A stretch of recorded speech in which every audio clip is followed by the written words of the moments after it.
আমি পড়ে গেলাম গা আমি তো পড়ে গেলাম গা আমার উঠতে খারাইতা না পরেটারে মারবো আরো ওকে উঠতে খারাইতা না তুমি বেটা তো ধাক্কা খাইলা বেটা শুলে ধাক্কা খাইছো তুমি বেটা তোমারে মারছে তোমার দোষ নাই তোমার অন্যায় নাই আচ্ছা তুমি মারবা কি দে আচ্ছা ঠিক আছে মার মুখি দে না এই আমার দিন মার মুখি দে মার খাইলা না তুমি দেখা মার খাওনি না বাংলাদেশে তবে তুমি কি চাও বাংলাদেশ খালি মারি খা মার খাবোই কে খাইবো কে আসাম আমার পশ্চিম আপনার খাস বাদ দেয় আমাদের অত্যমত দমন থাকবে এবং আমাদের বাংলাদেশ পরিপূর্ণ হইতো না আপনার জেলার মাঝে আপনি কি প্রতিবাদ করবেন না হ্যাঁ? আপনি খালি খাবেন হ্যাঁ ওই রকম কি 1971 সালে আমাদের যুদ্ধ করছে কথাটা শোনো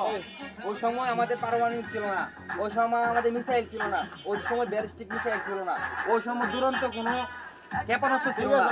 কথাটা শোনো ওই সময় আসলে কি জানো একে মানে তেত্তর করে একটা করে গুলি বাইরিত ঠিক আছে ওই যুদ্ধ করতো ওই দিয়া আর এই সোনা দেয়া করতো আর এখন বাংলাদেশ কি জানো কি পুরা বিশ্ব থেকে আধুনিক ওরা হাত দিয়ে মারবো না ওরা মাথা দিয়ে মারবো এই যে সিনেমাতে বয়ে রয়েছে এই যে কিম জং উন একটা টিপ মারবো পুরা বিশ্ব ধ্বংস হয়ে যাবো গা এরকম বক্তব্য দিচ্ছে কেন জানো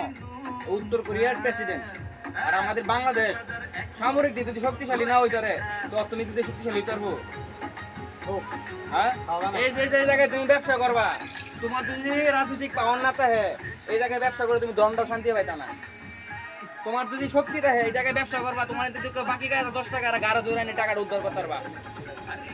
আর বাংলাদেশ কোনো রাষ্ট্রের সাথে ব্যবসা করতে পারে না কেন জানো সামরিক শক্তির লাগিয়া টাকা দিতাম না তোর টাকা দিতাম না তুই কি করবি দেয়া করগা